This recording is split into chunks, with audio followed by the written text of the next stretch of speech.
contra los charrúas en Uruguay no es una limpieza étnica, es destruir la organización del sector artiguista mejor organizado. Rivera lo dice. En el aduar charrúa se han refugiado todos los elementos díscolos de la campaña.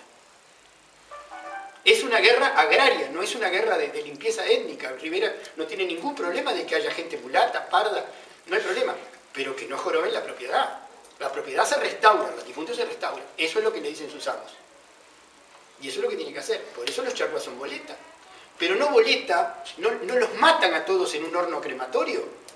Cuando Rivera empieza con su traición en Salsipuedes, en todos lados, a los niñitos charrúa, los reparte entre las familias de Montevideo, de la alta sociedad, y le dicen, tienen que olvidar su nombre, tienen que olvidar su identidad y tienen que olvidar su lenguaje. No dice mátenlos. Son los primeros niños desaparecidos. Y a las mamás sí las degüella. Y a las muchachas jóvenes las remata para servicios sexuales, ¿no?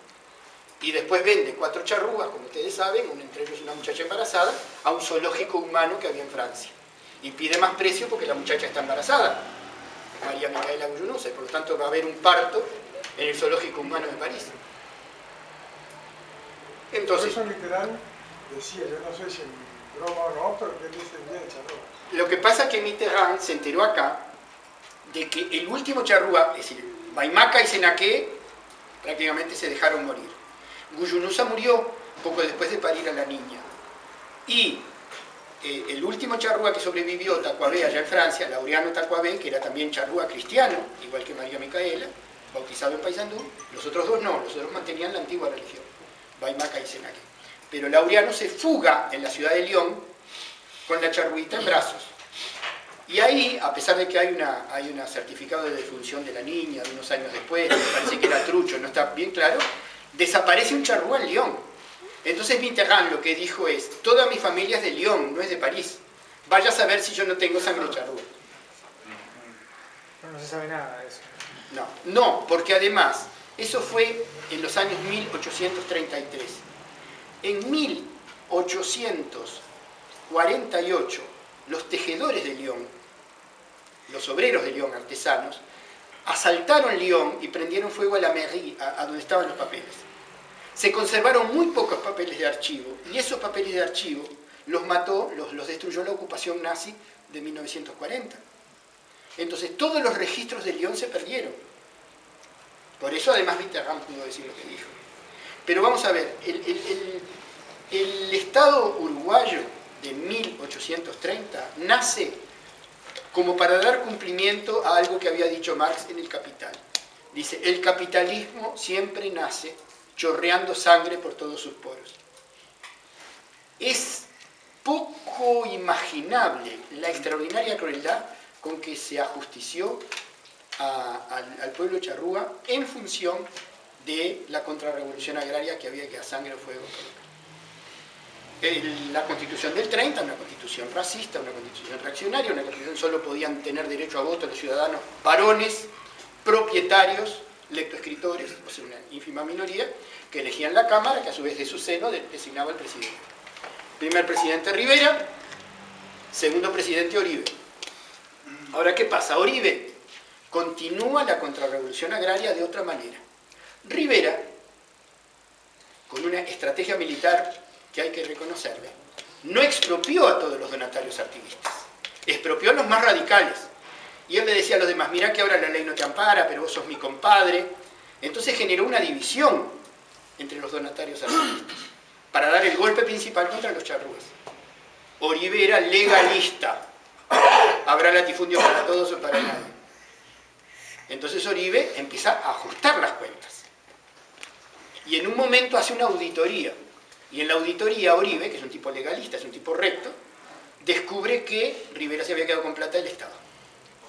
Y en 1834 asume Oribe, y en 1836 hace la auditoría, y Rivera da un golpe de Estado y empieza la Guerra Grande, para volver a la presidencia como dictador. Ahora, esta es la anécdota. Pero si ustedes en ese mapita que ustedes no ven, yo puse una cosa acá abajo. Esta es la Guerra Grande. Y acá puse Juan Manuel de Rosas, en Argentina. ¿Por qué?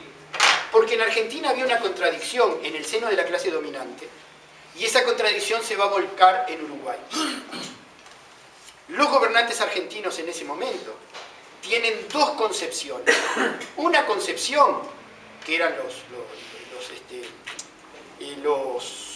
los unitarios, era que había que abrir el comercio a Europa, y había que ser lo más europeos posible, y el progreso estaba en la libertad de comercio que España les había negado.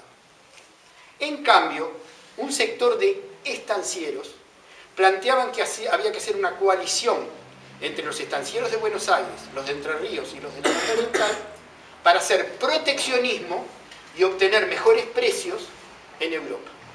A ese partido se le llamó federal. Ya no era el federalismo popular de Artigas, era un federalismo aristocrático. Pero tiene un componente patriótico, de alguna manera. De soberanía nacionalista, entendiendo por nacionalismo todo el Río de la Plata. Ese era Juan Manuel de Rosas. Esa contradicción en el mundo argentino se contagia a la provincia oriental, que éramos un apéndice. Y entonces, la posición nacionalista de aristócrata terrateniente la va a tener el Partido Nacional. Y la posición de relación plena con Europa la va a tener el Partido Colorado. Lo cual va a significar que el Partido Colorado va a tener todo el apoyo de Europa. Sobre todo a través de la figura de Joaquín Suárez. Vale la pena ver en Agraciada y Suárez el monumento a Suárez. Ustedes lo van a ver como un perfecto europeo, con un gorro bicornio acá, un bastón, y el monumento está rodeado de una fortaleza. Es la cultura montevideana frente a la barbarie del campo. Ahora, en la Guerra Grande, que empieza, no es un capricho de caudillos, hay capricho de caudillos, pero lo esencial de la Guerra Grande son dos proyectos de país.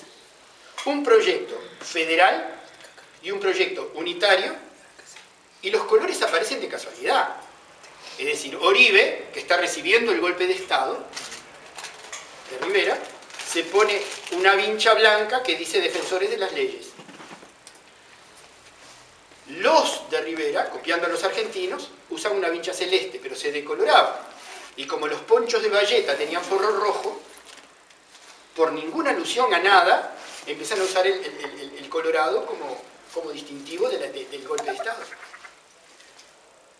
Pero son colores absolutamente casuales. No es lo mismo que en Argentina o en Venezuela, donde los colores tienen algún significado simbólico en los partidos que se enfrentan. Acá no. Y le dicen colorado y no rojo. Y le dicen colorado y no rojo, exactamente. Entonces, el tema de nuestros partidos no hay que verlo por los colores, que a veces confunden, ¿no? Porque Rosas incluso usaba el rojo allá. Y los federales de Brasil van a usar el rojo. Y acá los que los apoyan son los blancos. Es decir, el blanco es porque tenía un cartel acá que decía defensores de las leyes. Y el colorado para distinguirse. El golpe de Estado era colorado. Ahora, pasa una cosa muy curiosa. Todavía no se había abolido la esclavitud. Entonces, ¿qué hace? El gobierno blanco pone sitio a Montevideo, el golpe que defiende. El golpe se asienta en Montevideo, en la bahía de Montevideo, la escuadra anglo-francesa protege a Montevideo golpista, se pone como jefe militar de los colorados a un mercenario italiano, Giuseppe Garibaldi. Es decir, todo es extranjero en Montevideo, extranjero, todo es Europa. Y muchos europeos vienen convencidos de que es la civilización contra la barbarie. Perdona, vos no mencionás las clases sociales, pero en Montevideo estaba la burguesía comercial con Europa y la oligarquía estaba en el interior, desde el punto de vista de las clases sociales. Exactamente, exactamente. Es decir, lo que hay en Montevideo es el interés por el comercio, la apertura del comercio, porque ahí están los capitales del puerto, los capitales, las aduanas y los grandes intermediarios y los grandes acaparadores de cueros. Todavía no hay carne frigorificada, es cueros ahí, fundamentalmente, frutos del país. Mientras que los propietarios de las grandes haciendas del interior quieren proteccionismo para sus precios. Y entonces levantan ese nacionalismo de oligarquía. Rosas era un estanciero, un gran estanciero de Buenos Aires. No un porteño, es bonaerense. Es de los estancieros. Es decir, ahí está la contradicción de clase. Ahora, ¿qué pasa? En esa contradicción de clase, el gobierno colorado de Montevideo también abole la esclavitud, pero ordena que todos los negros tienen que servir en el servicio militar obligatorio. para los negros de esa generación es una orden, pero para sus hijos y sus nietos, la divisa colorada es la tradición familiar. Los candomberos le decían, ¿no? Por la gran cantidad de negros que había en el ejército, a los colorados se les llamaba los candomberos, porque era la carne de cañón, eran negros.